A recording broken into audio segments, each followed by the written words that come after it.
Bueno, hoy vamos a tocar muchas de las cosas que ustedes fueron volcando en el foro de la semana pasada. Hablaron sobre personal contratado, algunos hablaron de estabilidad propia, o sea, se han metido más profundo aún en el tema. Pero bueno, vamos a arrancar hoy con un PowerPoint que quiero compartir. A ver. ¿Lo ven en pantalla completa? Bien, perfecto. Bueno, vamos a arrancar entonces con la estabilidad del empleo público. En las últimas clases de la semana pasada estuvimos abordando el empleo público y vimos distintas concepciones de empleo público en el sentido de concepto en general. Esto también lo fuimos viendo en el foro. Muchos de ustedes hablaban del empleo público quizás de diversas aristas y con diversos conceptos. Si uno agarra la literatura, hay millones de definiciones de empleo público. Si tomamos una, por ejemplo, la de Comadira, él habla de esa vinculación que se da entre un particular y la administración, cuando la administración embiste a ese agente para desempeñar una función pública. El kit de la cuestión va a estar dado por esto de la función pública, que generalmente es remunerada y esa vinculación se da con cierta permanencia. Ahora bien, si nosotros miramos la ley de empleo público, la ley marco de empleo público, particularmente nos centramos en lo que es el artículo 7º, nosotros vamos a ver distintas modalidades dentro de lo que es el empleo público. Vamos a empezar a pensar al empleo público como un género, ¿sí? Como algo más macro, y vamos a encontrar que hay distintas subespecies. En ese artículo 7º, nosotros encontramos como subespecies personal de gabinete, personal ad honorem, personal contratado y personal de planta. Sí, habría 4 categorías, si se quiere, dentro de lo que es el empleo público. Todas esas modalidades son bastante distintas, tienen sus particularidades, que son las que vamos a ir abordando durante la clase de hoy. Por otro lado, nosotros tenemos que reconocer que si lo miramos desde una perspectiva bien macro al tema, el empleo público está regido por 2 grandes regímenes, vamos a decir. Un régimen, esa campanita me está matando. No hay forma de anularla, ¿no, Gonzalo? No la podemos silenciar. Yo no escucho ninguna campanita. ¿Anular qué, Agustina? Ah, la escucho yo porque soy hospedadora. Una campanita. Veo... Cling, cling, cling, cling. Ah, sí, la es campanita. horrible. Sí, está bien, bueno, no importa. Les decía... Es el efecto Peter Pan, no te preocupes. Está muy bien. Les decía, entonces, el empleo público, si lo miramos desde una perspectiva bien macro, se rige por 2 grandes regímenes. Uno de derecho público, donde ahí la princesa, por así decirlo, va a ser la ley marco, ¿sí? La 25.164, y otro régimen que es de derecho privado, que ahí vamos a encontrar a la LST.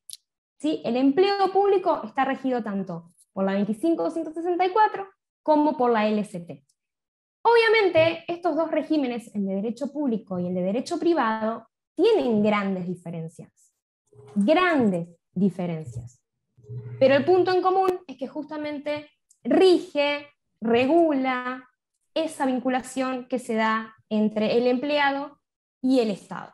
En este entramado bastante complejo, se inserta el derecho a la estabilidad. Lo que nosotros vamos a ver hoy es cómo se da esa estabilidad y a quiénes beneficia. Un derecho a la estabilidad que si nosotros lo caracterizáramos a priori como una primera aproximación, vamos a decir que es esa potestad, ¿sí? Ese derecho que tiene el trabajador de conservar su puesto de trabajo. No solamente su puesto de trabajo, sino obviamente todos los derechos que son inherentes a ese puesto de trabajo. Pero ustedes van a ver que esta definición de estabilidad nos está quedando corta, no nos está diciendo mucho. Nos falta delimitar los alcances de esta estabilidad, las condiciones para alcanzar esta estabilidad. Y para poder meternos de lleno en eso, primero vamos a tener que ubicar al derecho a la estabilidad dentro de nuestro ordenamiento jurídico. ¿Sí? ¿Dónde encontramos en nuestro ordenamiento este derecho a la estabilidad? Fíjense, primero y principal, lo reconocemos en las normas de grada superior de nuestro ordenamiento, puntualmente en la Constitución Nacional. Fíjense que el artículo 14 bis de nuestra Constitución nos va a hablar de la estabilidad en el empleo público y de forma separada nos va a hablar de la protección contra el despido arbitrario. Hago esta distinción porque no es lo mismo hablar de protección contra el despido arbitrario que de estabilidad. De hecho, ese va a ser el punto de inflexión para hacer una distinción doctrinaria y jurisprudencial sobre la estabilidad. Pero ya lo quiero resaltar y lo quiero marcar desde ahora para que le prestemos atención. Dentro de lo que es la Constitución Nacional, que en realidad hoy lo llamamos bloque de constitucionalidad, para ayornarnos un poquito más, bloque de constitucionalidad, vamos a encontrar una serie de tratados internacionales que tienen jerarquía constitucional y que están incorporados al artículo 75, inciso 22 de nuestra Constitución. Son los que vemos en pantalla, que ustedes obviamente ya conocen por otras temáticas también, ¿no? FIDESC, Declaración Americana de Derechos y Deberes del Hombre, Convenio Internacional sobre la Eliminación de la Discriminación Racial, la CEDAW, todos tratados internacionales que en realidad no hablan de estabilidad. En la letra fría de estos tratados, nosotros no vamos a encontrar textual el derecho a la estabilidad, sino que lo que nosotros vamos a encontrar es el derecho a trabajar. Ahora bien, la doctrina entiende que este derecho a trabajar nosotros tenemos que interpretarlo de una forma amplia. ¿Sí? Y entonces entraría dentro de él este derecho a no verse privado arbitrariamente del empleo. ¿Sí? Dentro de esa idea de derecho a trabajar estaría adentro no verse privado arbitrariamente del empleo. Porque en realidad nosotros este derecho a trabajar lo tenemos que leer en consonancia con dos principios que sí vamos a encontrar en todos estos tratados internacionales. Principio pro homine, por un lado, y el principio de progresividad de derechos humanos. Si nosotros tomamos esa trilogía y leemos en conjunto el derecho a trabajar, el principio pro homine y el principio de progresividad de derechos humanos, ese combo nos lleva a la conclusión de que el intérprete, por ejemplo el juez, al dictar sentencia, va a tener que buscar aquella solución que mejor proteja el derecho del empleado público. Por eso decimos que la protección de la estabilidad también se encuentra en tratados internacionales. Insisto, a partir de esta trilogía, derecho a trabajar, principio pro homine, principio de progresividad de derechos humanos. Pero la estabilidad no se agota en las normas de grada superior, en las normas constitucionales, sino que lo vemos también en normas de grada inferior. La ley marco de empleo público habla del derecho a la estabilidad y delinea la estabilidad en 3 artículos. Son 3 artículos que nos van a ir permitiendo perfilar esta idea de estabilidad que trabajamos en esta tarde. Primero el artículo 8. El artículo 8 nos va a decir quiénes están incluidos en el régimen de estabilidad, quiénes tienen esta prerrogativa, por así llamarla, de estabilidad. Y son aquellos que ingresan a la administración por un mecanismo de concurso, por un mecanismo de selección. Entonces, primer requisito, ingresar por concurso. ¿A dónde? A un cargo de carrera. Y que ese cargo de carrera tenga financiación prevista en la ley de presupuesto. Eso es lo que nos marca el artículo 8. Por otro lado tenemos el artículo 17, que nos va a ir delimitando hasta dónde va esa estabilidad. ¿Qué alcanza esa estabilidad? Y de forma expresa nos dice que alcanza el empleo, al nivel y al grado de carrera. Acá voy a dejar de lado la función. Acá no me voy a meter en la función. Es bastante complejo el tema de la función, la estabilidad y la función. Nosotros les dejamos con Rafael algunos dictámenes de la Procuración del Tesoro sobre el tema, como para que puedan leerlos por su cuenta. También quizás podemos profundizar, aunque estoy pensando que el foro esta semana trata de otra cosa, pero podemos abrir un segundo foro, si Gonzalo nos deja, y trabajar el tema de la función, a ver si alcanza la estabilidad o no, teniendo en cuenta el CCT de la Administración General también. Es más, Sí. Vos podés ir disparando líneas subsidiarias en el propio foro, así que las dejás ahí abiertas y después alguien quien quiera va entrando por esas líneas.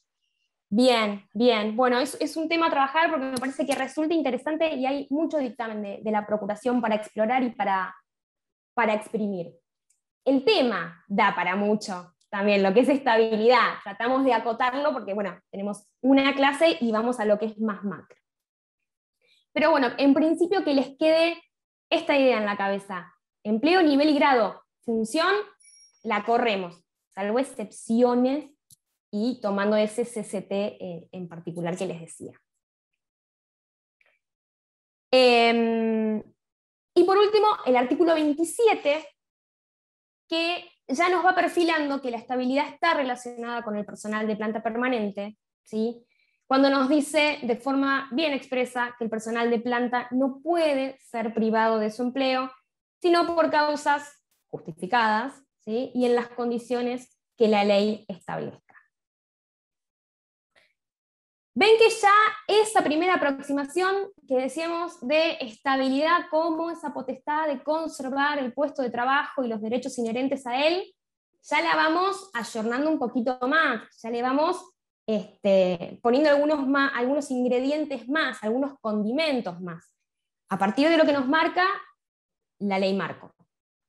Pero todavía nos falta explorar más, nos falta ir un poquito más a fondo. Y vamos a meternos en una discusión jurisprudencial y también doctrinaria sobre la estabilidad para ver si es propia o es impropia. ¿Y a qué nos referimos cuando hablamos de estabilidad propia y de estabilidad impropia? Algo que aparece tanto en los fallos y tanto en los libros que tratan la materia, en los papers que tratan la materia. En la reforma constitucional del 57 aparece de forma explícita este derecho a la estabilidad en el 14 bis, como mencionábamos hace un ratito.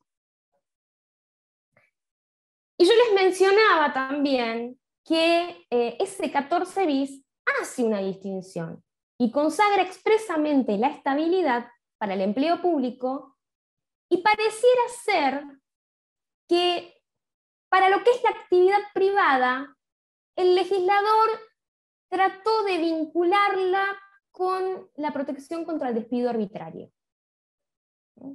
Ahí ya nos marca un eje de distinción. La protección contra el despido arbitrario pareciera ser está más vinculada con la actividad privada.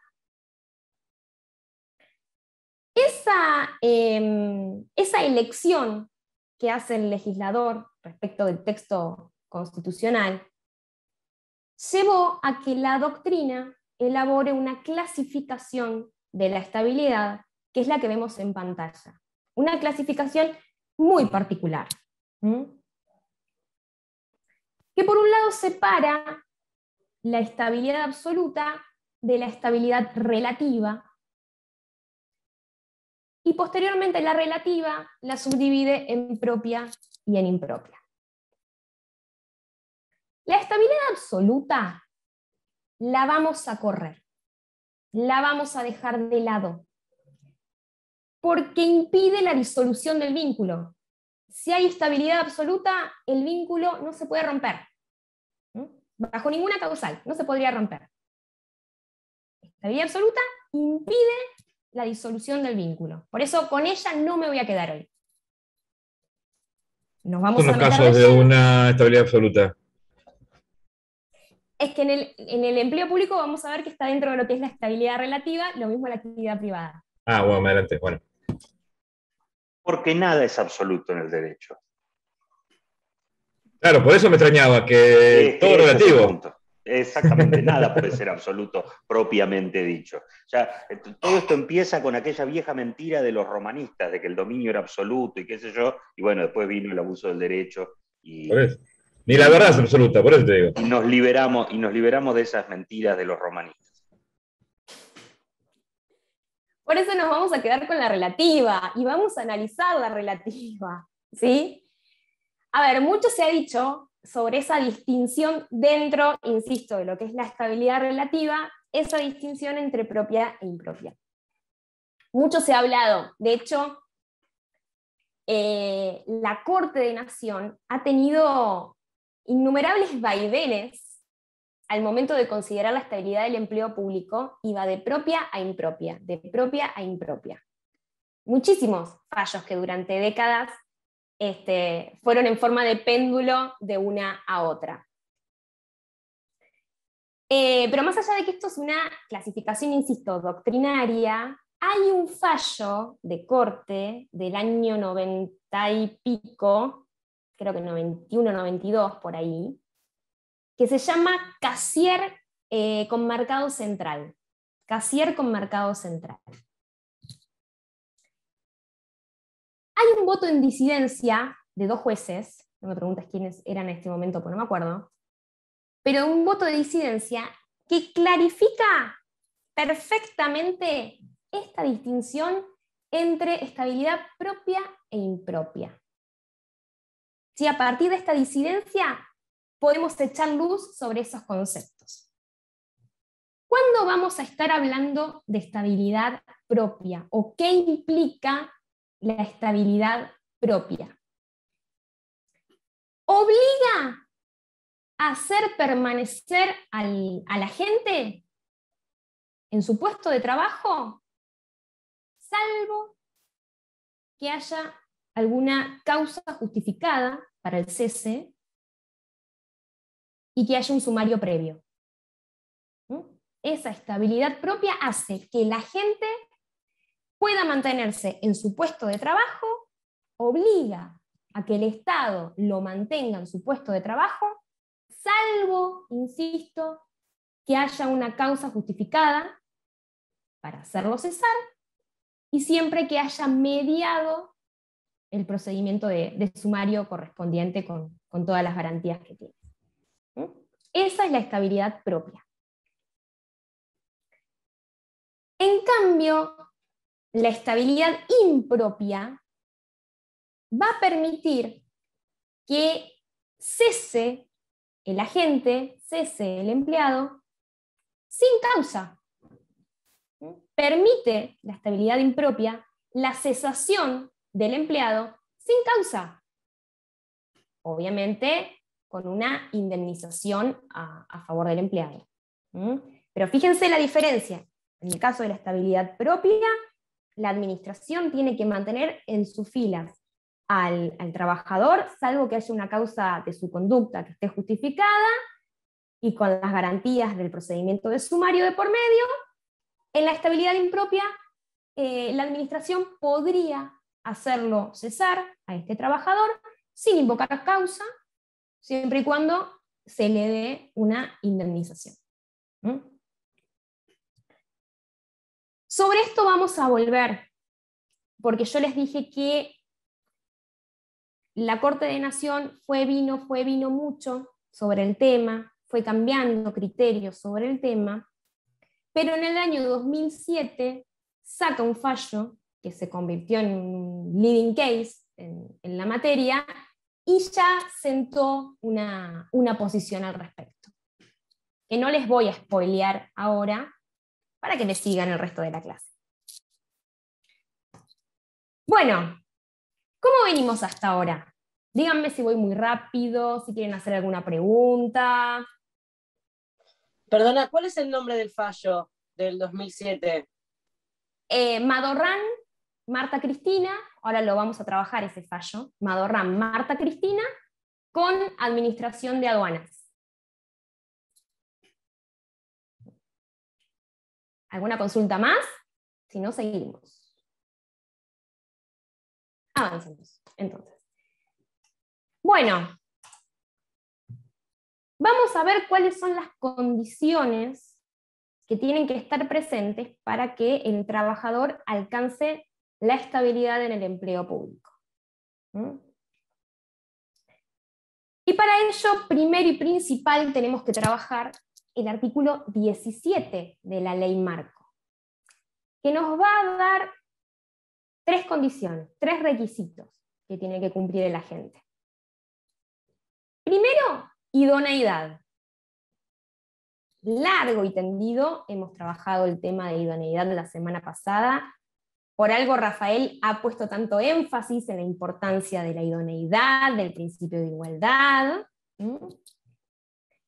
Porque no solamente la idoneidad entonces aparece en el artículo 16 de nuestra Constitución, como vimos en las últimas 2 clases, sino que también es traído a colación por normativa de grado inferior, como es la Ley Marco. Entonces, ¿qué nos dice este artículo 17? Que la gente va a tener que acreditar idoneidad durante un periodo de prueba de 12 meses. ¿Cómo se va a dar esta acreditación de la idoneidad? Va a haber evaluaciones periódicas de desempeño, de capacitación, se va a medir el cumplimiento de metas también. Son todas formas para alcanzar esa idoneidad. Durante un periodo de 12 meses de servicios efectivos, nos dice el artículo 17. Y acá un llamadito de atención. ¿Qué pasa si durante ese periodo de prueba el agente necesita una licencia, por ejemplo, de embarazo, en el caso de las mujeres? Ahí lo que ha dicho la Procuración del Tesoro, en dictámenes, es que ese periodo de 12 meses se suspende y se retoma cuando el agente vuelve a reincorporarse al puesto de trabajo. Si ese periodo de 12 meses se puede suspender, no interrumpir, porque no vuelvo a contar de cero, sino que se suspende, tomo en consideración el tiempo que transcurrió, la persona tendrá uso de su licencia de forma regular, y luego cuando retoma sus actividades, ahí vuelvo a continuar contando ese periodo de prueba. Por eso le digo servicios efectivos, eso es lo que marca la ley, y va de consonancia con el criterio que ha tenido la Procuración en los casos de licencia durante el periodo de prueba. Disculpen un minuto el celular. Okay.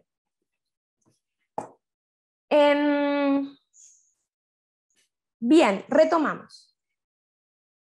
En segundo lugar, lo que nos dice la ley marco es el certificado de aptitud psicofísica, como un segundo requisito, no presenta mayores problemas.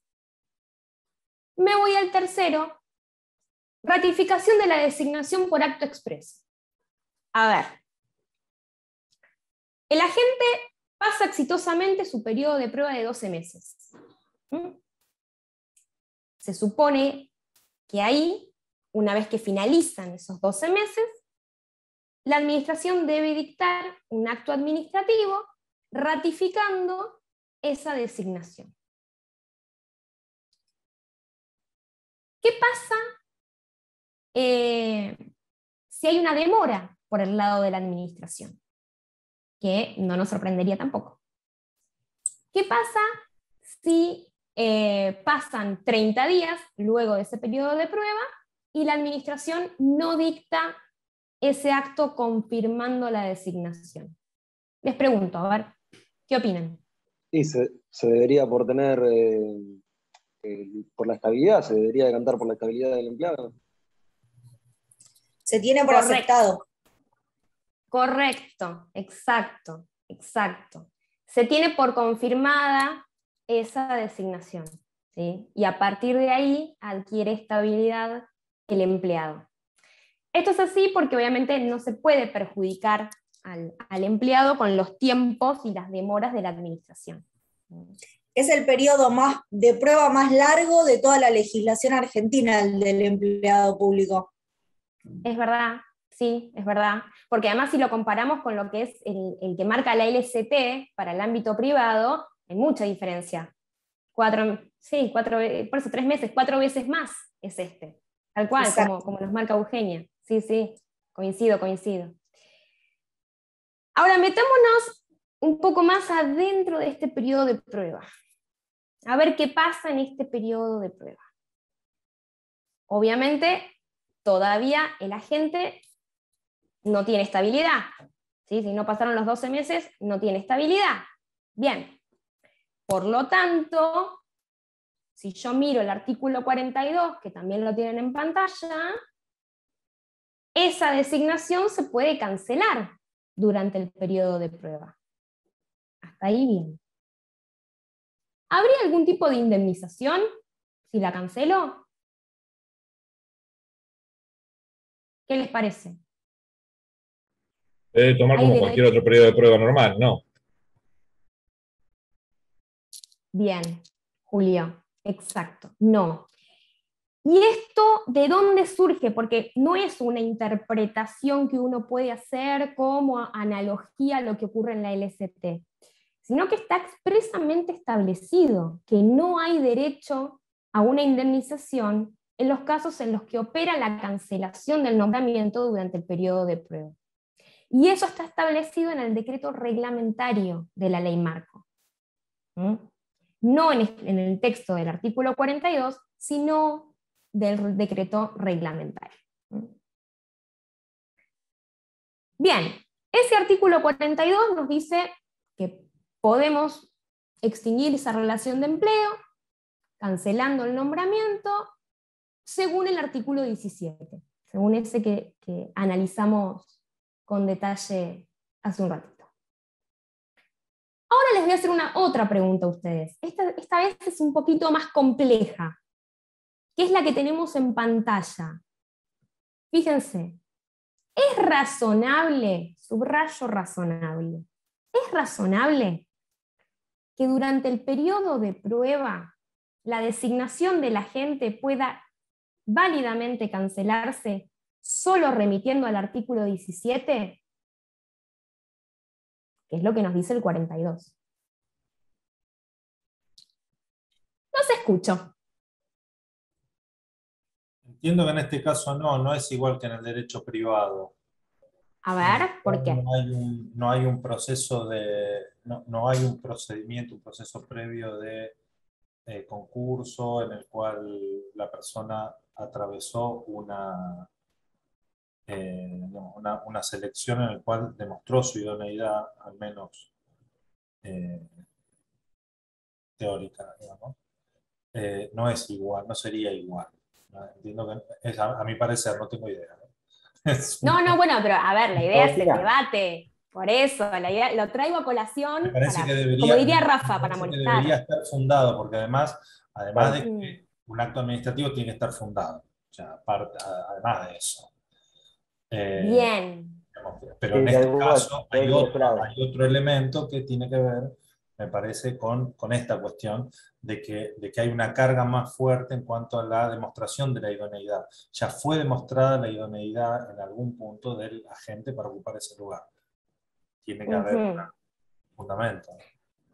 Y te la complejizo más. Y si durante el periodo de prueba las evaluaciones fueron buenas, fueron satisfactorias, Con mucha más razón. más opiniones se escuchan. Gracias, Federico.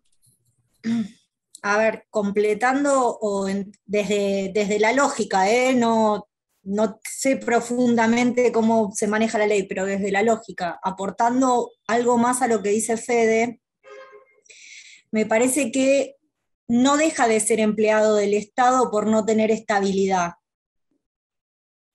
Digo, la estabilidad es un requisito de la relación laboral, entonces no sería razonable. Pero O sea, si no tiene estabilidad, yo puedo romper ese vínculo más fácilmente incluso. Sí, pero lo debería romper por alguna de las causales de la ley. Porque si no tiene Claro. estabilidad, justamente el tema de las razones justificadas es para el caso de los agentes que están encuadrados en el régimen de estabilidad. En los supuestos de inestabilidad, que vamos a ver después del recreo, vamos a ver que no necesitamos causa justificada para el cese. Para mí sí, necesitamos. Aún aunque no tenga estabilidad, necesitamos que el motivo por el cual determinan ese cese esté completamente, expresamente dicho. ¿Y por qué puntualmente? ¿Dónde te aferrarías para sostener esto? ¿En la idoneidad, como dijo Federico, en algún otro punto del derecho administrativo? ¿Puede ser en la validez del acto administrativo? Sí. Van todos muy bien rumbeados. ¿Alguien más que quiera parece sumar a él? que tiene que ver con algo que ya adelantó Federico, que es el tema de los elementos del acto. Inclusive lo dijo, creo que en Scarpa, con una dirección del registro automotor, que aun cuando era precario, si alguien saca a una directora de registro, tiene que motivarlo. Y justamente por la ley de procedimiento administrativo en general, la razonabilidad va a estar en que esté motivado, que tenga los elementos del acto de desprenderse de ese empleado, más allá que tenga el artículo 7, porque igualmente puede ser una situación arbitraria, puede haber una finalidad encubierta, puede ser una discriminación ideológica, puede haber un montón de cuestiones, mobbing. Exacto, todos los que comentaron recién algo de razón tienen y fueron armando un muy buen fundamento sobre él. Me ocurre otra cosa, algo que dijo que dice San Martino.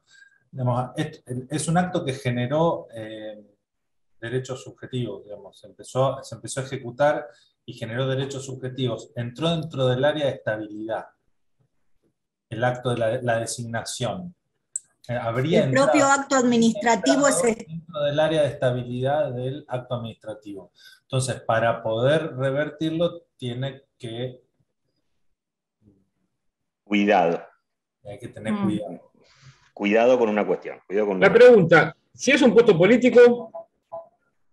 Estamos hablando de... No, no es el caso que estamos analizando. No es el caso que estamos analizando, pero por este último comentario de San Martino, para evitar una confusión. Habiéndose generado una situación subjetiva, un derecho subjetivo en el ámbito de la administración pública, cualquier alteración a la esfera de derechos de los particulares que pueda hacer la administración, por supuesto, como dijeron todos ustedes, tiene que respetar los elementos del acto, básicamente la motivación, en este caso, y yo les agregaría la finalidad.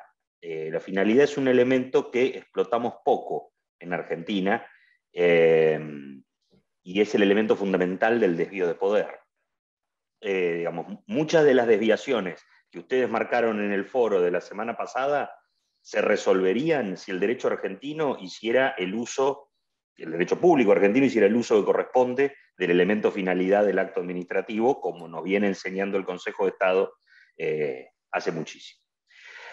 Pero quería decir esto: no confundir el deber de motivación del acto administrativo y este especial cuidado que hay que tener cuando la administración, mediante un acto administrativo, altera la esfera de derechos subjetivos de un particular, con el instituto de la estabilidad del acto irregular. Quiero decir, con esta estabilidad que adquiere un acto que no puede revocarse por contrario imperio en sede administrativa, requiriendo por el contrario la interposición de la llamada acción de lesividad. No es esto un caso de acción de lesividad porque no es dejar sin efecto y revocar, no, pero hay una diferencia. No es revocar la designación, no es me equivoqué, te designé a vos y quería designar a tal. Esto es, te designé y yo no digo nada contra eso, vos estás funcionando, pero ahora decido por estas razones dar por terminada tu relación de empleo. No es estrictamente la revocación de un acto previo que pudiera estar alcanzado por esta estabilidad del acto regular y que requiriera, por tanto, la promoción de una acción de lesividad. Consulta, Agostina. Por ejemplo, que yo tengo esta misma situación en un organismo, digo, porque no se me ocurre, no sé cómo pensarlo, ¿no? Entonces te lo consulto. Tengo esta misma situación en un organismo y de repente ese organismo se disuelve, pero se disuelve, no es que cambia de nombre, no es que se junta con otro, sino que el Estado dice, bueno, tal organismo no funciona más. ¿Cómo hago yo con esa persona que está en periodo de prueba? Digamos, esa situación, ¿qué se hace, digamos? A ver, estrictamente el artículo 11 no se le aplicaría porque todavía no es régimen de estabilidad, pero yo entiendo que analógicamente se le permitiría continuar ese periodo de prueba a los efectos de lograr después la ratificación de la designación en otra dependencia. Habría que buscar jurisprudencia, habría que buscar si hay puntualmente algún dictamen de la Procuración. En última instancia, supuesto que sea imposible, ¿no? Qué sé yo. El cuerpo estatal de desollinadores. Bueno, ya está, ya no hay más, no existe más el desollinador. Bueno, esa es la motivación. Está bien, pero por ejemplo, el INASE fue disuelto y después hubo una ley que le otorgó de nuevo y lo creó de nuevo.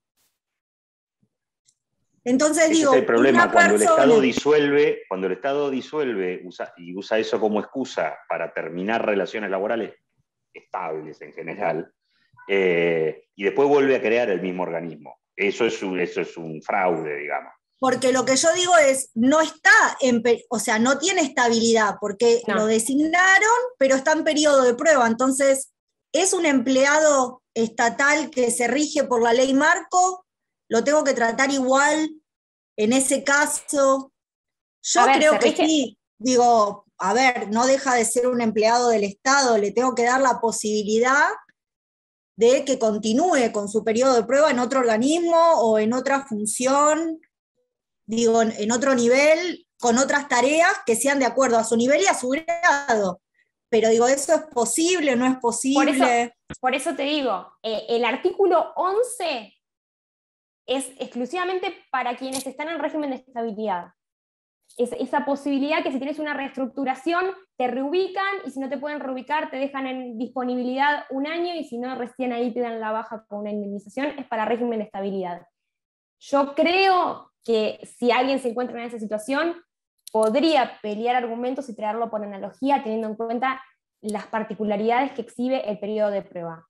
Ahora bien, si le cancelan el nombramiento por artículo 42, como dice Rafael, aludiendo a la motivación de se disolvió el organismo, el acto está motivado. Ese acto que cancela no sería nulo. No me quiero adelantar al fallo que les quería comentar, que justamente trata el tema y que trata la posición de la Corte. Es un fallo que yo les dejé. Perdón. Sí. Sí, decime. ¿Eugenia? No, digo que perdón, quizás por hacerte adelantar un poco. No, porque tampoco es estrictamente el mismo caso que vos planteaste, pero que sí responde a esta pregunta que venimos debatiendo y que tenemos en pantalla. Es un fallo que yo les dejé en la carpeta de material didáctico en el campus, que es el fallo Schneiderman, año 2008 creo, si no me equivoco. Donde durante el periodo de prueba, el señor Schneiderman le cancelan el nombramiento, haciendo simplemente referencia al artículo 17 y al artículo 42. ¿Y qué postura adoptó la Corte en ese sentido? Lo primero que marca la Corte en ese fallo es el acto que cancela el nombramiento. Es un acto administrativo, como dijeron ustedes, es un acto administrativo, y tiene que cumplir con todos los recaudos de la 19.549. Todos los recaudos y todos sus elementos esenciales. Entonces, si ese acto que cancela el nombramiento carece de fundamento, no expone los fundamentos que llevaron a esa cancelación, le va a faltar el elemento de motivación. Ese acto administrativo va a carecer de motivación, va a ser nulo. Para tener estabilidad hay que acreditar la idoneidad.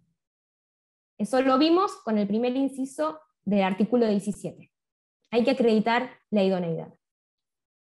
El hecho de que haya que acreditar idoneidad, dice la Corte, de alguna manera limita a las facultades discrecionales de la administración. Creo que algo de esto esbozó Federico, algo de esto también esbozó creo que Laura, no los tengo a todos en pantalla, así que algunos los escucho y otros los veo.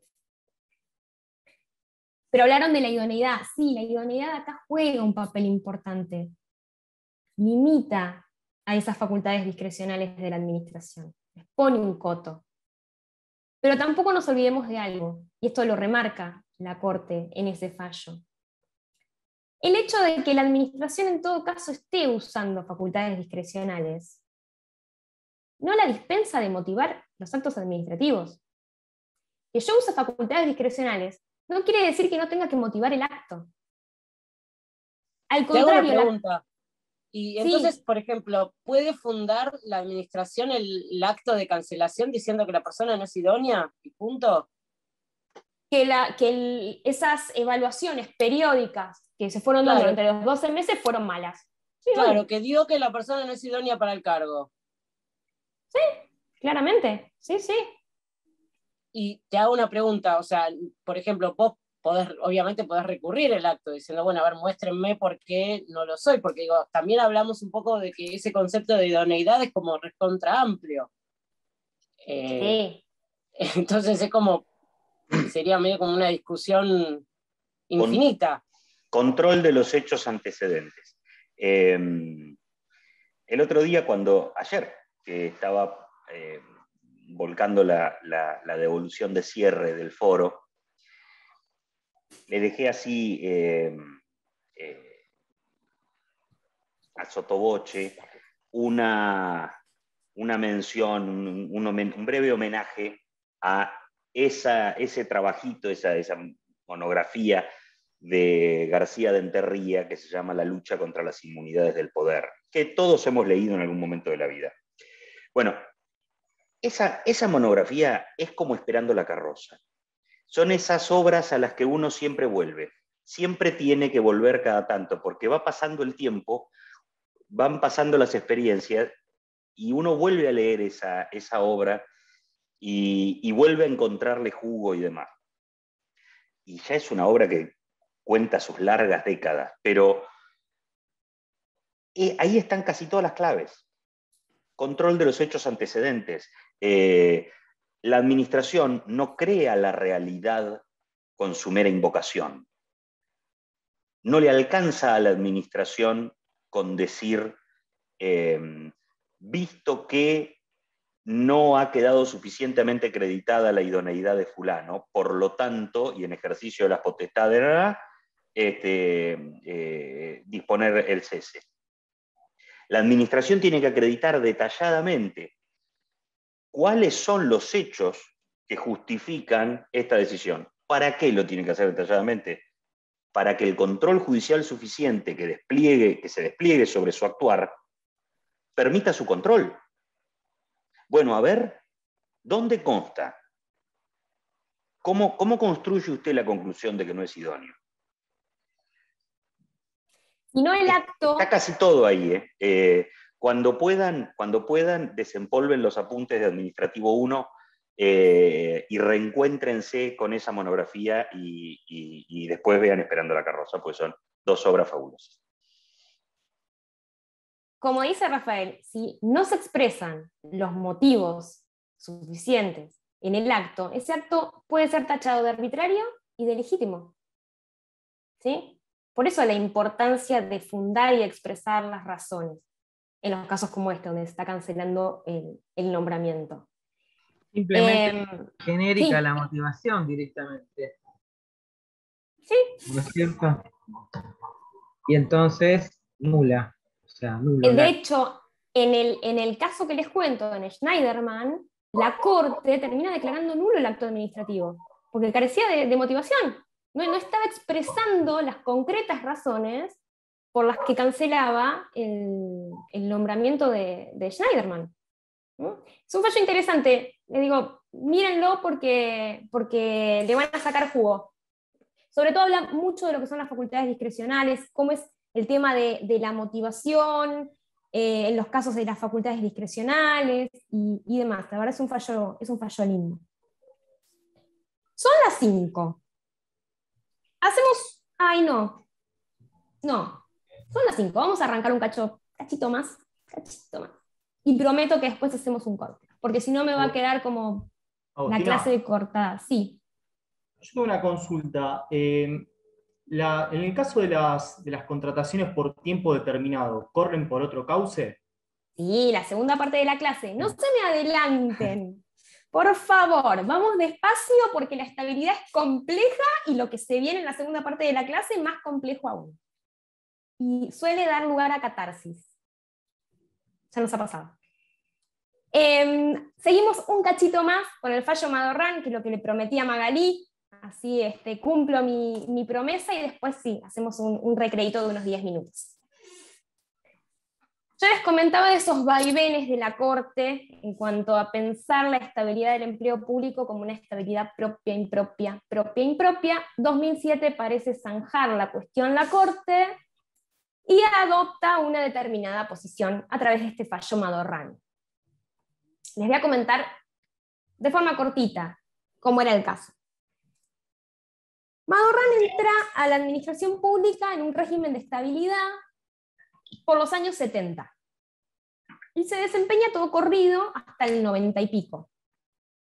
Ahí la despiden, teóricamente por incumplir unos deberes a su cargo ahí en la administración de aduanas. El caso llega a la Cámara de Apelaciones del Trabajo, ahí la Cámara lo primero que dice es que en realidad respecto de ese incumplimiento de deberes no son atribuibles a Madorrán porque ya la aduana venía con un caos en lo que eran sus depósitos hacía tiempo, no había inventarios, era una situación que le excedía a Madorrán y que además Madorrán la había puesto en conocimiento de los superiores y no le habían dado mucha importancia. Entonces que en realidad no había incumplimiento de deberes a su cargo. Pero en lo que nos interesa a nosotros, que es el tema de la estabilidad, de las relaciones de empleo público, la Cámara hace hincapié en cómo era esa relación de empleo de Madorrán. Ella se regía por un CCT que remitía al contrato de trabajo de privados. Y ahí la Cámara lo que dice es, esto es incompatible con la estabilidad del empleo público de la Constitución Nacional. Esta situación que atravesaba Madorrán es incompatible con el precepto constitucional del 14 bis. Y declara inconstitucional ese CCT porque el problema que tenía ese convenio colectivo era que permitía que el personal que era de planta permanente de aduana pueda ser despedido sin causa justificada y con una indemnización. Ese CCT le permitía a la ANA, a la Administración Nacional de Aduana, hacer cesar a ese personal que estaba en régimen de estabilidad sin invocar causa y simplemente dándole una indemnización. La Cámara entonces dice, no señores, esto es inconstitucional, esto no va de la mano con el 14 bis, que Madorrán vuelva a su puesto de trabajo. Bien. ¿Qué hace la Administración de Aduanas? Obviamente interpone un rex, y el tema se va a la Corte. Cuando ustedes tomen el fallo Madorrán y lo analicen, van a ver que la decisión de la Corte, todo el fallo, se estructura en relación a esta pregunta que vemos en pantalla. Toda la respuesta que se da la Corte es estructurada en el eje de esta pregunta.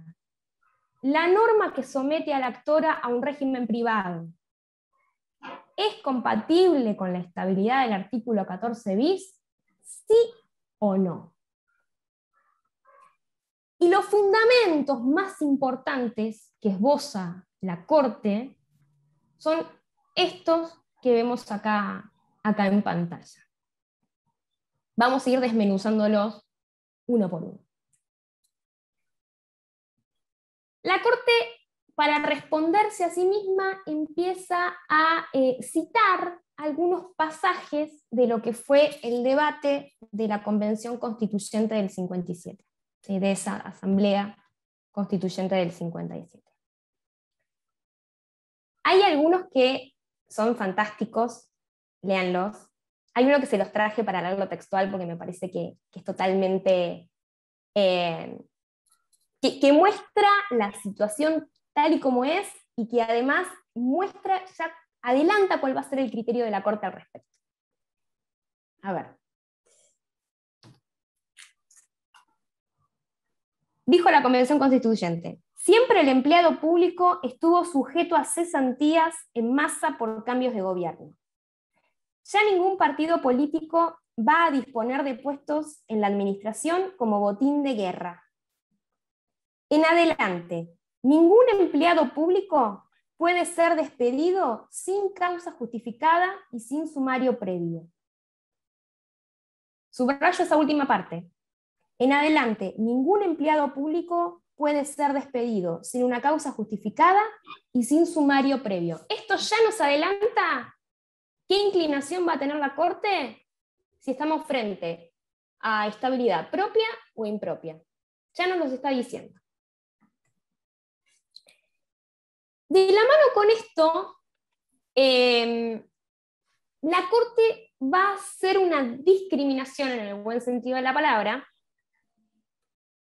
entre el trabajador de actividad privada y el empleado público.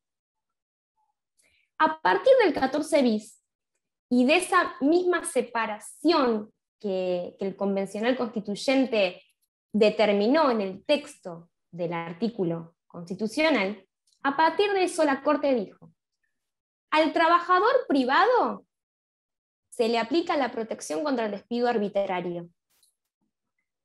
En caso de ser despedido, se lo indemniza. Punto. Esa es la protección del trabajador privado. Al empleado público se lo protege de otra manera. El texto constitucional consagra la estabilidad en el empleo público. Esa es la estabilidad propia, dice la Corte. Al empleado público se le aplica la estabilidad propia. Porque esa es la que mejor se ensambla con el espíritu de la reforma del 57.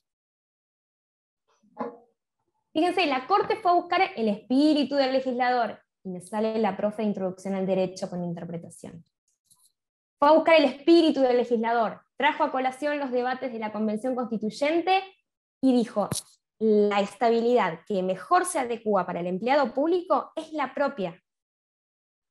Es esa que obliga al Estado a mantener a la gente en el puesto de trabajo y solo cesarlo si hay una causa justificada y previo sumario. No se puede pretender sustituir la reinstalación en el puesto de trabajo con una indemnización, porque no son lo mismo. No son lo mismo y no respetan el espíritu de esa reforma del año 57.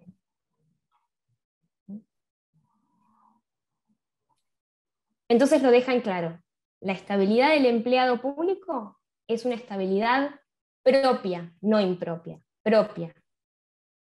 Es una estabilidad relativa, por todo lo que venimos conversando. Y algo también interesante que dijo la Corte es que el 14 bis es un artículo que es plenamente operativo. ¿Qué quiso decir con esto? El derecho a la estabilidad es un derecho operativo. No podemos esperar a que venga una norma de grado inferior a reglamentarlo. Porque si nosotros empezamos a querer o a necesitar reglamentar todos los derechos que aparecen en la Constitución se nos vuelve hueca.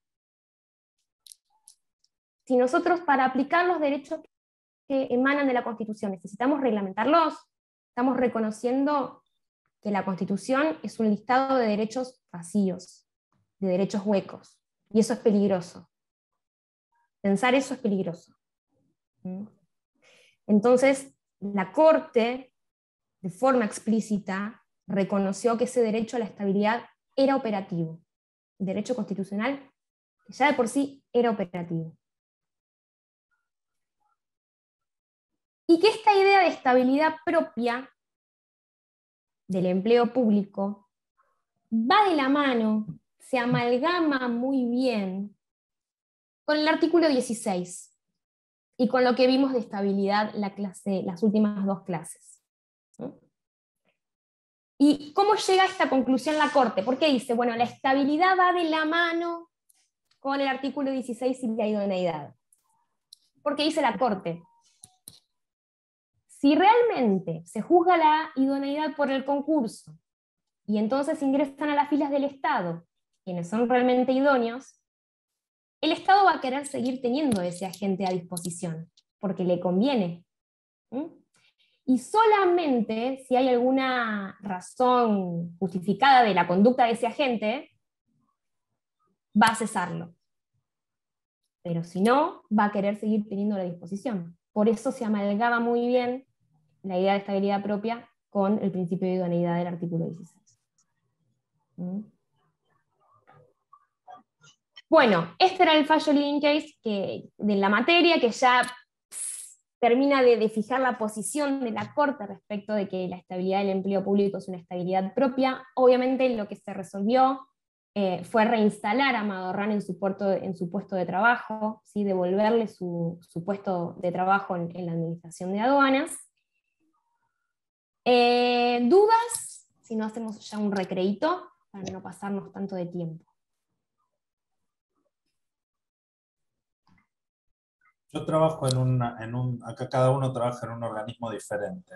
El organismo donde yo trabajo es una sociedad del Estado que por su ley de creación se rige las relaciones laborales por la LST, exactamente.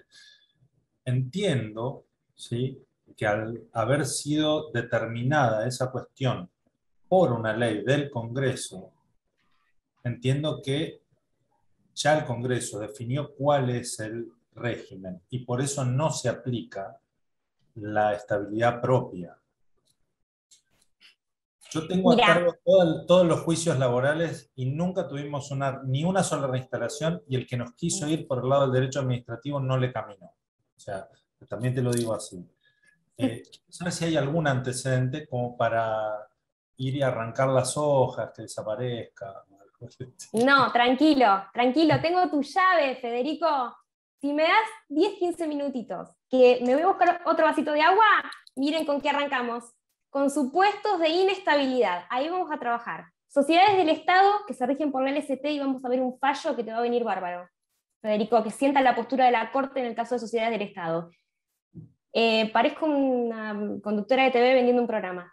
Vamos a ver personal contratado y vamos a ver designaciones transitorias. ¿Sí? Okay, pero descansamos un ratito, renuevan el mate, se traen algo rico para tomar y nos vemos en 10 minutos.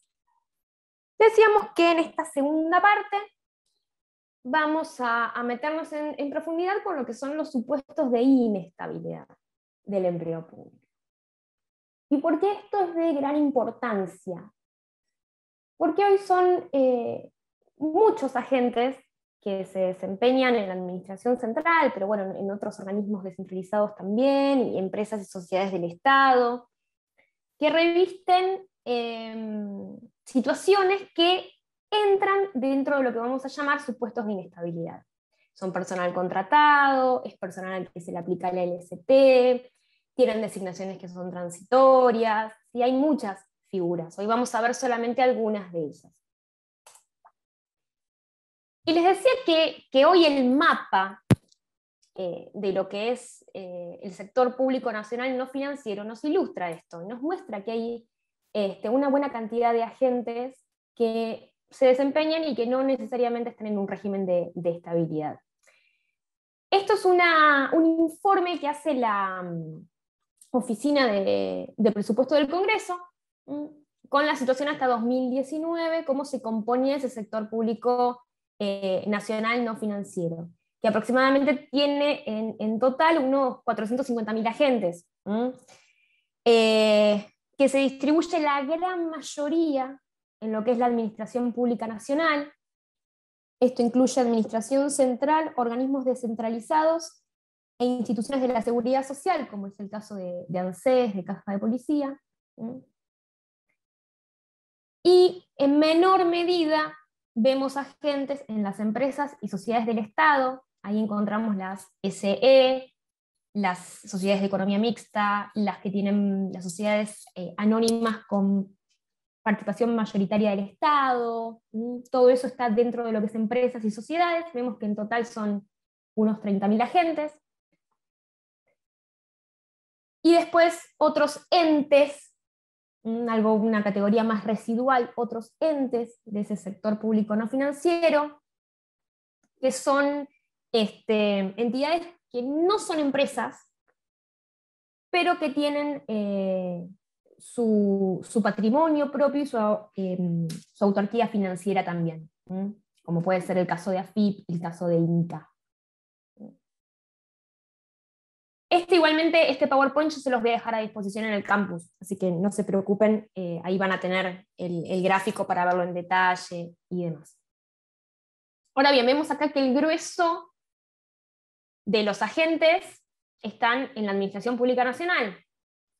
Bueno, vamos a ver, a su vez, dentro de esa Administración Pública Nacional, qué regímenes de contratación vamos a encontrar y en qué medida. Fíjense, este es un gráfico que muestra la ocupación por modalidad de empleo dentro, insisto, de lo que es la Administración Pública Nacional. Administración central, instituciones de seguridad social y organismos descentralizados. Otra vez el grueso lo encontramos en la Administración Central. ¿Sí? De esos 385.000 agentes que veíamos en el gráfico anterior, bueno, 300 casi se desempeñan en la Administración Central. Y el grueso es personal de planta. Acá vemos que el grueso es personal de planta.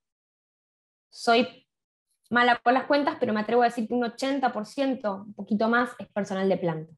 Y el resto tiene modalidades de contratación temporaria o como personal contratado. Un panorama bastante parecido vemos en lo que son las instituciones de la seguridad social. Nuevamente, de 14.000 agentes, casi 13.000 son planta permanente. ¿Sí? 90% es planta permanente, y las otras modalidades de contratación las vemos en menor medida. Pero estas estadísticas se nos empiezan a desfasar en el caso de los organismos descentralizados.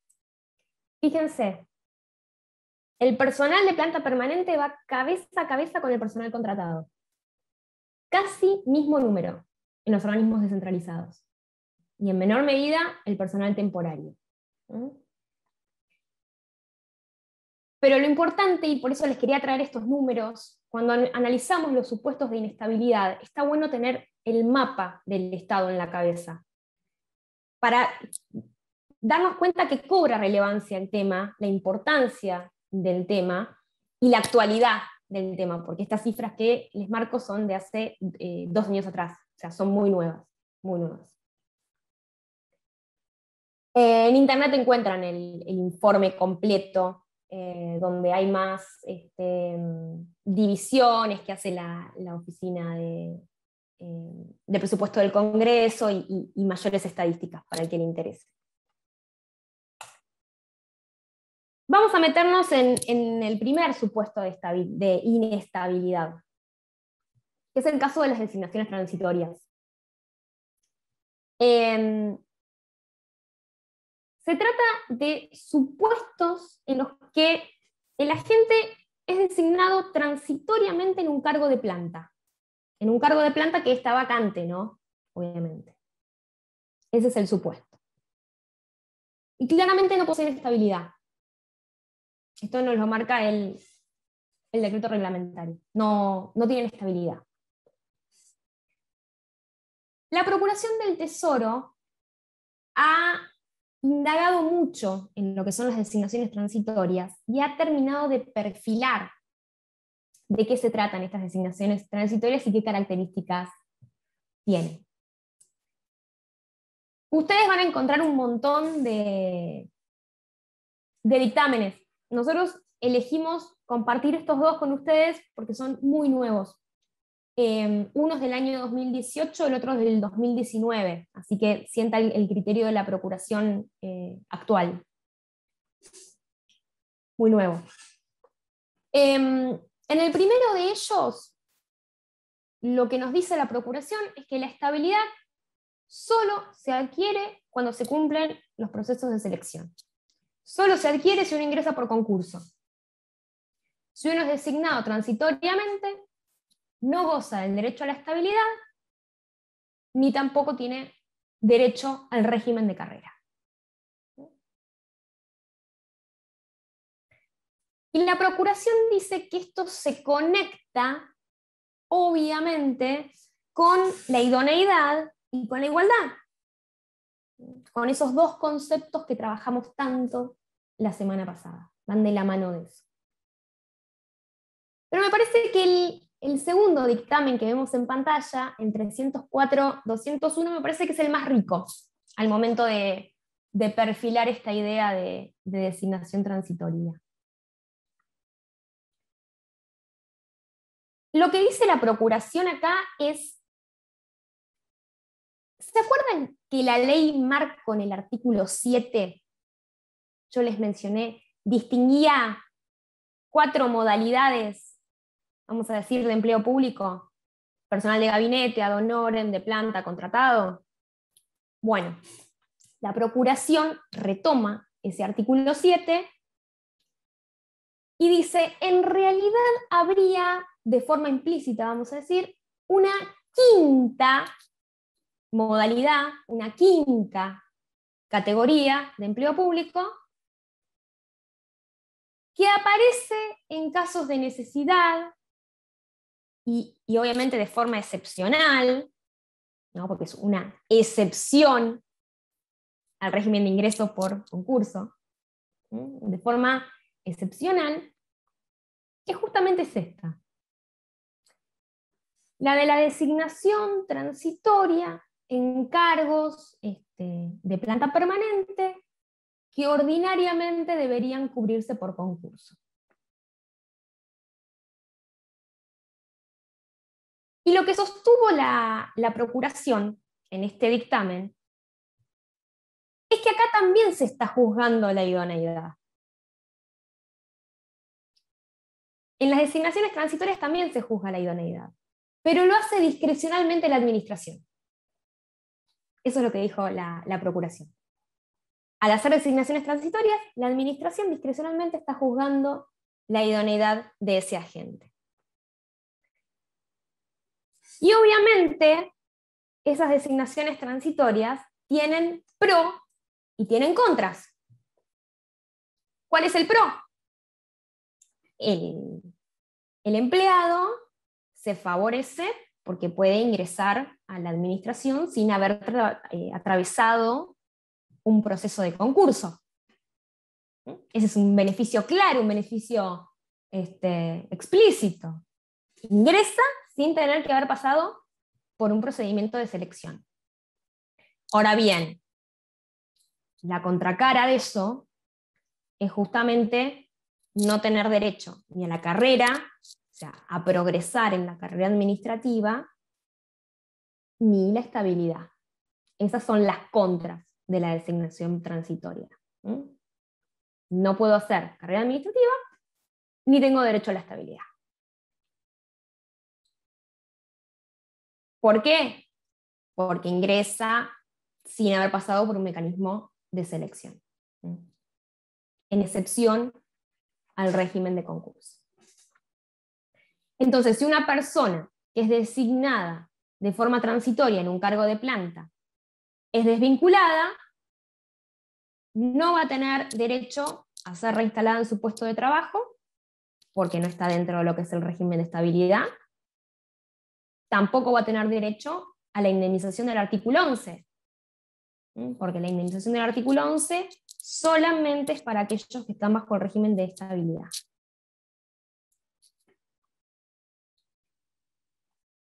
Bien. Segundo supuesto, personal contratado. Gordillo trata muy bien este tema. En la biblioteca virtual de la ECAE tienen un capitulito de Gordillo que trabaja y desmenuza muy bien este régimen del artículo 9 y del personal contratado. Sugiero que lo lean de ahí. Y para Gordillo, obviamente, este personal es aquel que presta servicios en el marco de la administración, desempeña una función pública, pero no desde un cargo de planta permanente, sino desde un contrato a plazo limitado, que suele ser entre 1 o 2 años. Son contratos cortos, que no tienen tácita reconducción. ¿Sí? Y que obviamente le veda al agente la incorporación a la carrera administrativa y el derecho a progresar en esa carrera administrativa. ¿Mm? Obviamente, estos agentes que están bajo este régimen de contratación no tienen estabilidad. ¿Mm? No tienen estabilidad. De hecho, es usual ver en los contratos que se firman con la administración una cláusula de rescisión a favor del Estado. Una cláusula de rescisión a favor de la administración que no da lugar a indemnización. ¿Sí? Se lo puede desvincular a este agente sin tener que indemnizarlo. Hay una cláusula de renuncia, por lo general. Sí, de renuncia a reclamos. De rescisión, A considerarse empleado público. Exacto, porque en realidad no entra dentro de lo que es el régimen de estabilidad, sino que entra dentro de lo que es el artículo 9 de la ley marco, ¿sí? Y no tiene ninguna protección en caso de la disolución de ese vínculo. ¿Sí? No va a tener derecho a indemnización, ni obviamente va a tener derecho a la reinstalación en el puesto de trabajo.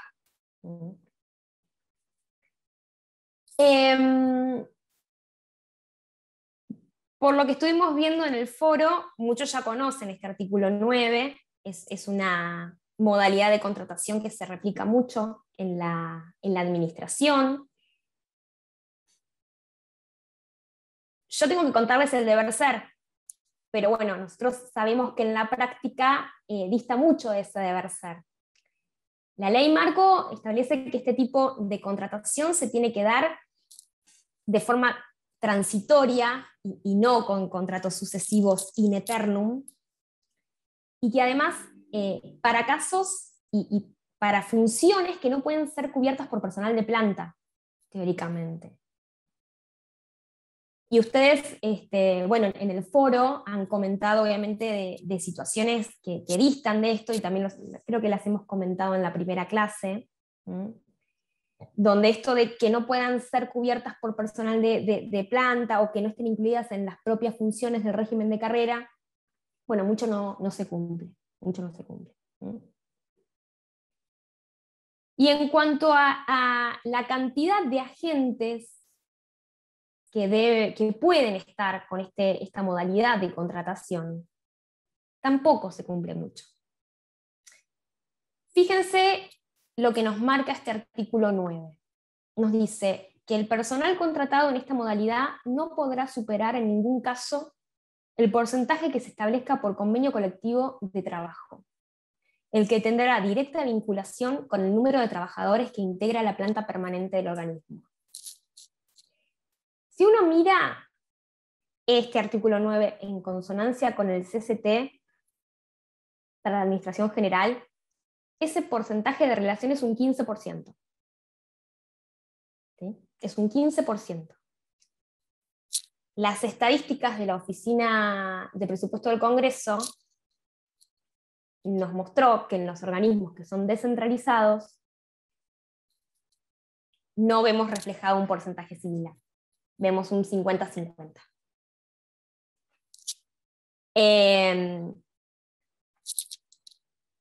Es lo que les digo, el deber ser muchas veces dista de lo que pasa en la práctica. ¿Cuándo empezamos con la parte de la catarsis? Con Cuando respecto a las quieran. contrataciones. Cuando quieran. Te cuento el caso de mi jefa, estuvo 25 años como contratada. 25 años con contratos sucesivos. Y nosotros en general creo que somos el 80% contratados. Sí. Bueno, en mi repartición, o sea, en el Ministerio de Justicia hace más de 20 años que no se abre un concurso. O sea que no es un tema no hay una posibilidad de ingresar por concurso, porque no se abre. No tenés la chance. No tenés la chance. Hace 20 años, o sea que imagínate cuánto personal hay concursado. Una pregunta, ¿puedo hacer una pregunta? Sí. En el caso nuestro, por ejemplo, que la mayoría somos contratados, pero todos, a su vez, tuvimos que participar de un concurso. ¿Cómo sería esa situación? ¿Cómo todos tuvieron que participar de un concurso? Todos participamos de una terna, de la cual fuimos elegidos. hubo un proceso de selección Sí, que desembocó, en vez de en un cargo, en un contrato. sí, exactamente. El proceso de selección de los contratos, ese lo conocemos nosotros también, Rafa. Claro, digo, pero a la vez tenemos Miren, locación de servicio, ¿no? Claro, por eso, consultores son. Sí, todavía no régimen de pasó, consultoría. todavía no pasó, pero un día, un juez va a decir, si tiene pico de pato, plumas de pato y hace cuac, digo, un día va a pasar, si la administración sigue tirando de la cuerda, un día va a pasar. A ver, el argumento predilecto para que todavía no pase es el principio de legalidad presupuestaria. Entonces, el juez se autorrestringe y dice, yo no puedo crear un cargo en tanto afectación presupuestaria porque estaría invadiendo competencias de otros poderes del Estado. Y eso está bien en términos constitucionales. Ahora, yo estoy seguro que el constituyente, ni el del 94 y mucho menos el del 57, estaban imaginando estos niveles de abuso. Nada, por ahora todavía no pasó. En el caso No. Sánchez le pegó en el palo. Exactamente, vienen pegando en el poste, vienen pegando en el Sánchez le poste. pegaron en el palo porque llamaron a audiencia, la corte llamó a audiencia. Yo era amigo de Carlos Sánchez.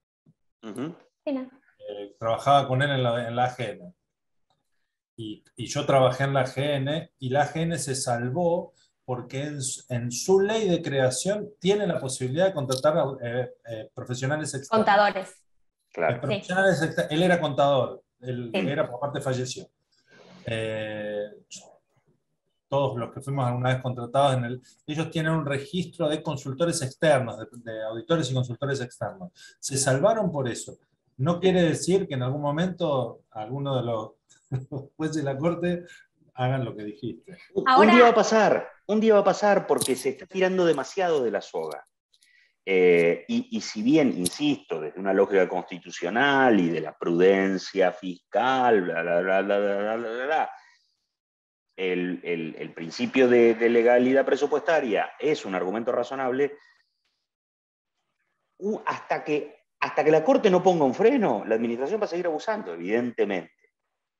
Ahora, también me asusta ese día en que llegue ese freno, porque, bueno, por lo mismo que hablábamos la vez pasada, uno no está muy cómodo con la idea del gobierno de los jueces, pero es esto, estamos en zonas muy límite y viene pegando en el poste. De hecho, ahora vamos a ver un fallo. En nuestro caso, te contaba, nosotros estamos, en la mayoría, creo que el Ministerio de Justicia, estamos a través de un ente cooperador, que es ACARA, que es de la Administración de Concesionarias de Autos. O sea, es como una cosa sumamente extraña, porque es un ente cooperador, o sea, ni siquiera es, digamos, somos personal contratado. O sea, somos personal contratado por un ente cooperador. Y ahí, o sea, ya te digo, o sea, entramos en una cosa media híbrida también. Porque la ley que establece los entes cooperadores no habla de este tipo de contrataciones. Y estamos hablando, conozco gente de 20 años de contratación por ACARA. A ver, modalidades hay millones, y creo que si cada uno cuenta su testimonio, vamos a ver que hay de lo más inusitado. Nosotros, insisto, acá trajimos... Para la maldad. Acá trajimos los más comunes. Retomando un poco lo que marca Federico, uno de los fallos que nosotros les recomendamos y también les dejamos en la carpeta de material didáctico es Sánchez con AGN, como un supuesto de personal contratado y un fallo que fue importante en su momento. Y hoy vamos a ver otro, que fue de la misma época, no tengo muy en la cabeza el de Sánchez. ¿Vos, Federico, te acordás la fecha del de Sánchez? 2011, por ahí, ¿no? Más o menos. Sí, bueno, vamos a ver otro que es Ramos, que es del 2010, pero ahí de corte, donde, lo vamos a ver ahora, donde vamos a ver estas contrataciones sucesivas, que ya demuestran cierta permanencia, ¿no? Ya qué estamos intentando encubrir, ¿no?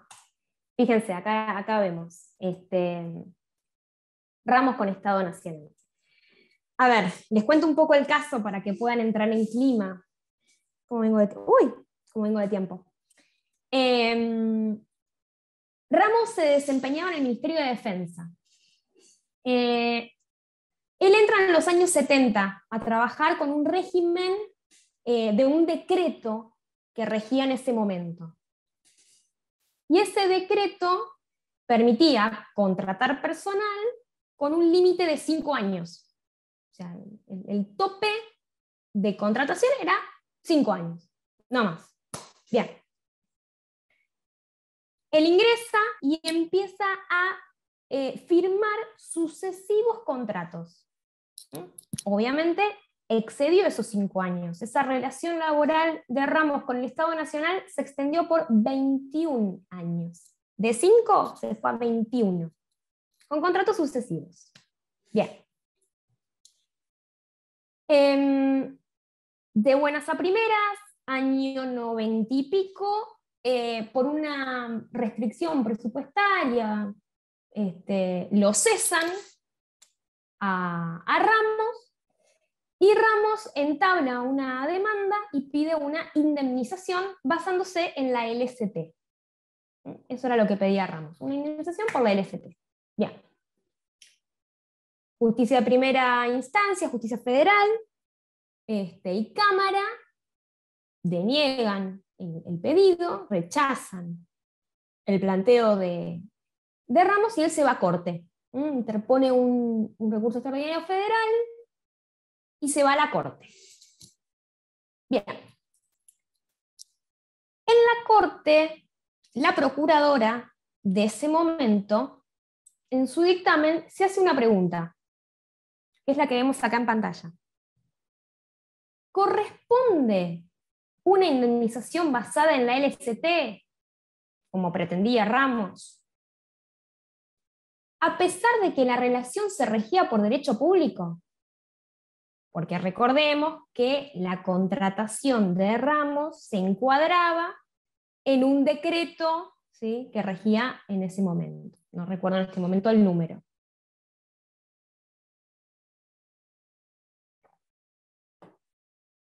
Obviamente ese decreto, agrego yo, no preveía ningún tipo de indemnización en los casos de despido.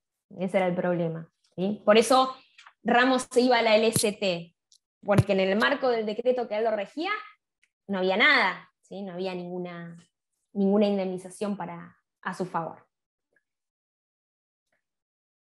La procuradora a esta pregunta se responde a sí misma, no. No corresponde, dice ella, traspolar, si se quiere, esa relación laboral de Ramos con el Estado, que estaba regida por el derecho público, que tenía un régimen determinado en el marco del derecho público, para llevarlo al derecho privado. La procuradora dice, esto no corresponde, no corresponde.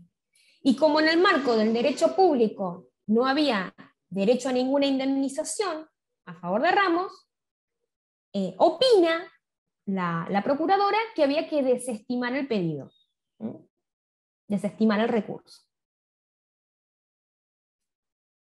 La Corte, sin embargo, se aparta de la opinión de la procuradora. Se aparta y da vuelta la sentencia de Cámara. Revoca la sentencia de Cámara y termina fallando a favor de Ramos. ¿Por qué? En primer lugar, la Corte le da la razón a Ramos en el sentido de que tiene que existir una protección contra el despido arbitrario. Y es la que marca el 14 bis. Porque su vínculo laboral, que se fue extendiendo por más de 20 años, no podía encuadrarse de forma válida en ese decreto que tenía como tope 5 años. Si la relación laboral de Ramos no se encuadraba de forma válida en ese decreto. Dice la Corte, el Estado incurrió en una desviación de poder. El Estado incurrió en una evidente desviación de poder.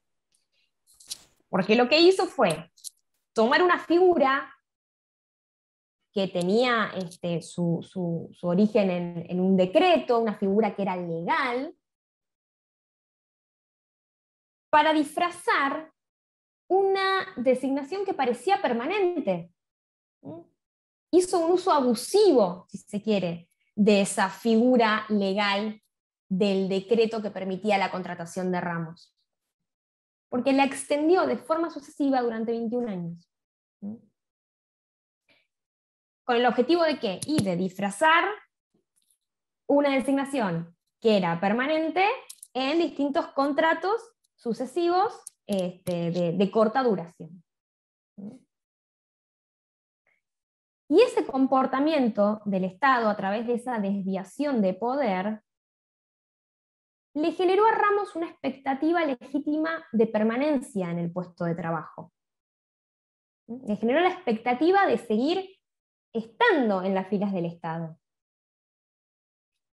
Y me parece que ahí es un eje clave en el fallo de la Corte.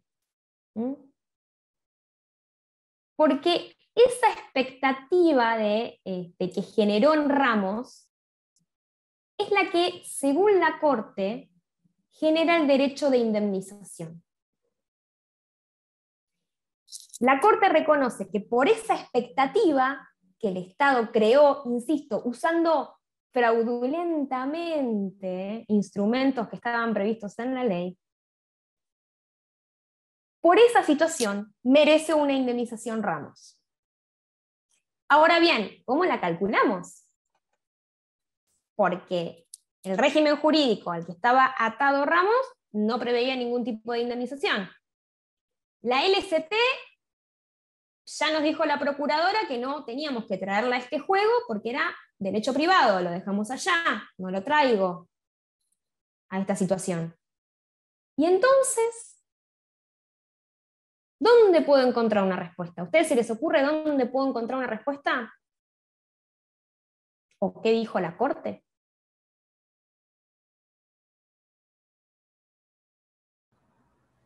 No. Yo creo que le dio una indemnización, era de tantos años a tantos años, el equivalente al 25% de la remuneración, de tantos años a tantos años el 50 y el 75, o algo así, hizo un cálculo.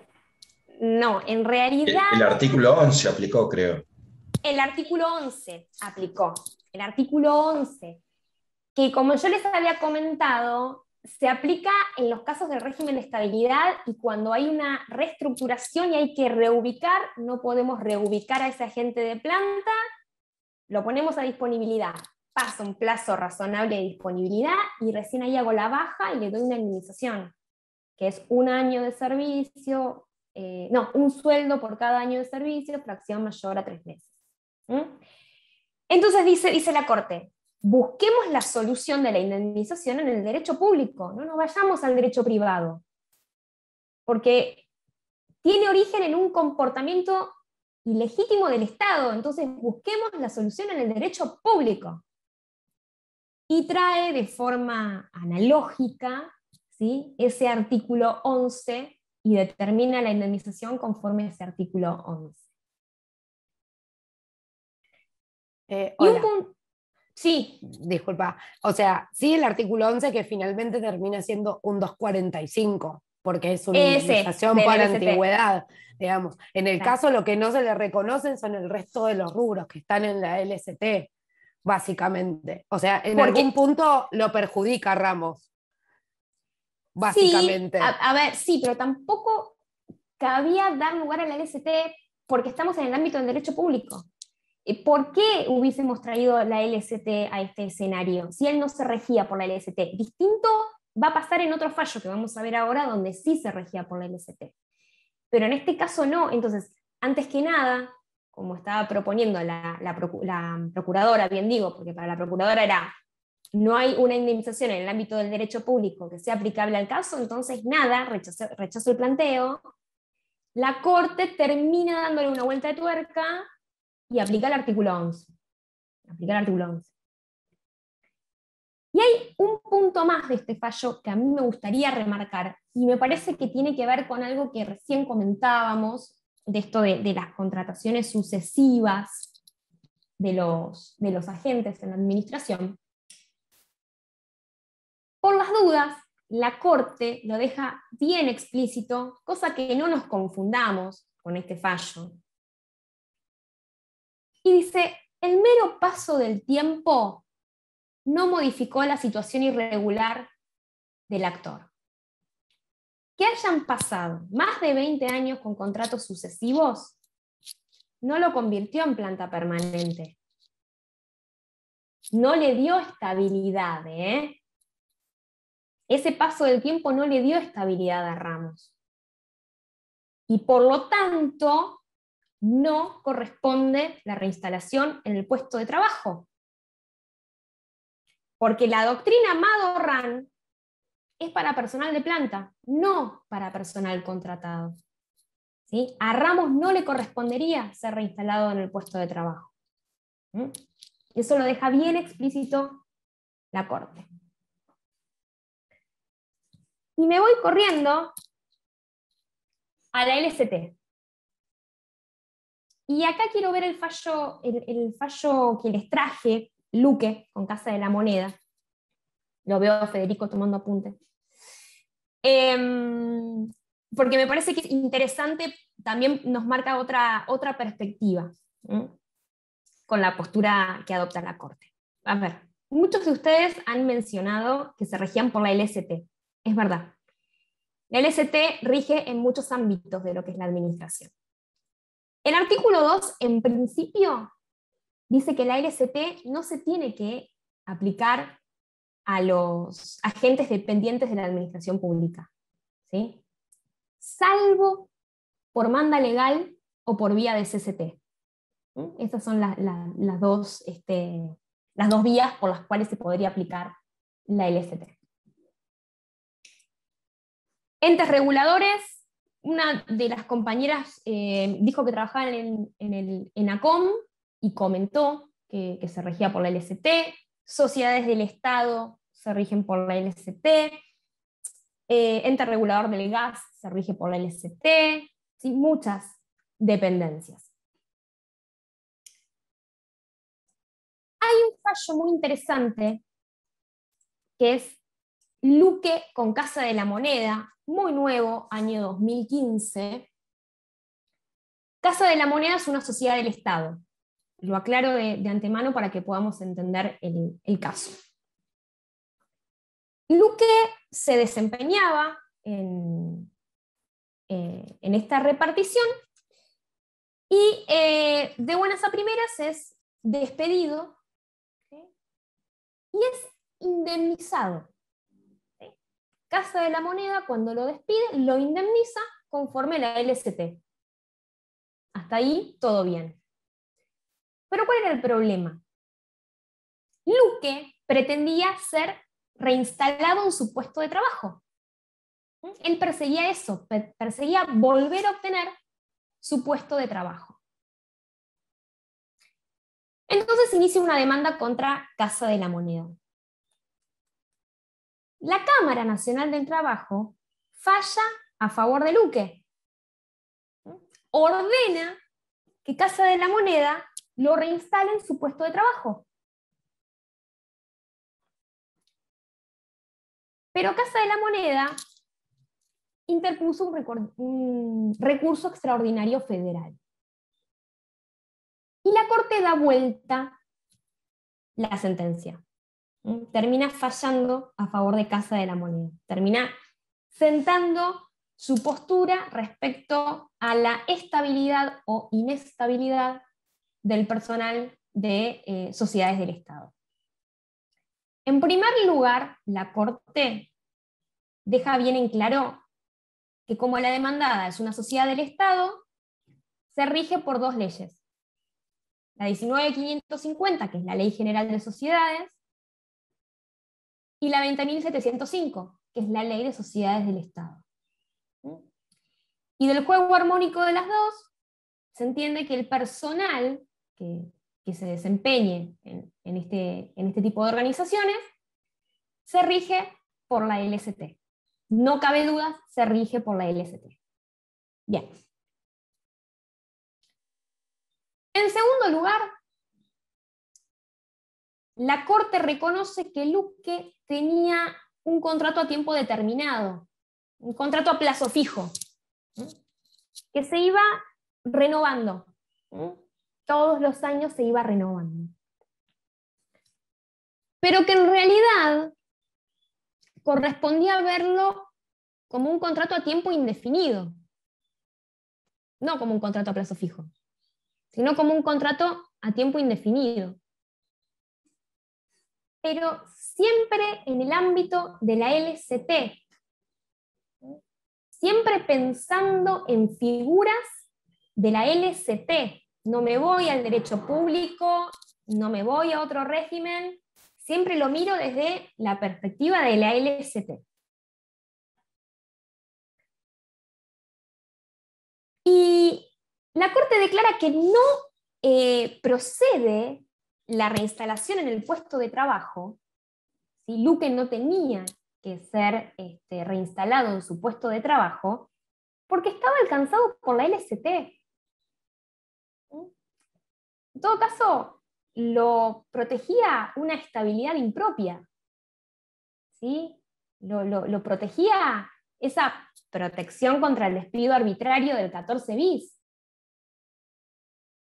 Pero al caso de Luque, no se le aplica la doctrina Madorrán, porque Madorrán era planta permanente. Luque no. Entonces, tranquilamente Luque, por su situación y por el derecho que le era aplicable, podía ser despedido con la indemnización a su favor y punto. Sin más. No es el mismo tipo de estabilidad el que encontrábamos en Madorrán que lo que pasaba en Luque. Así. Bueno.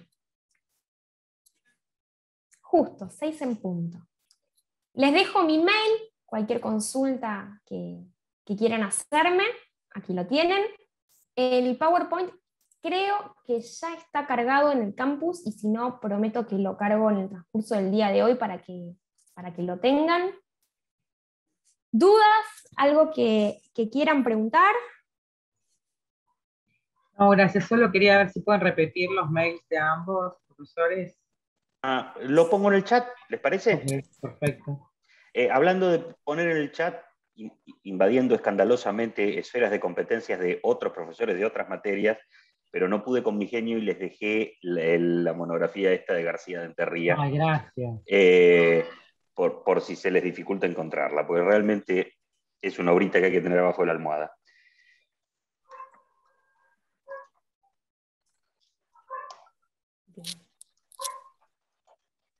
Ay, veo que hubo mucha actividad en el chat y yo no la... Ahí está. Bien. Bueno, comentarles también que en un ratito se va a abrir el foro de la semana 2.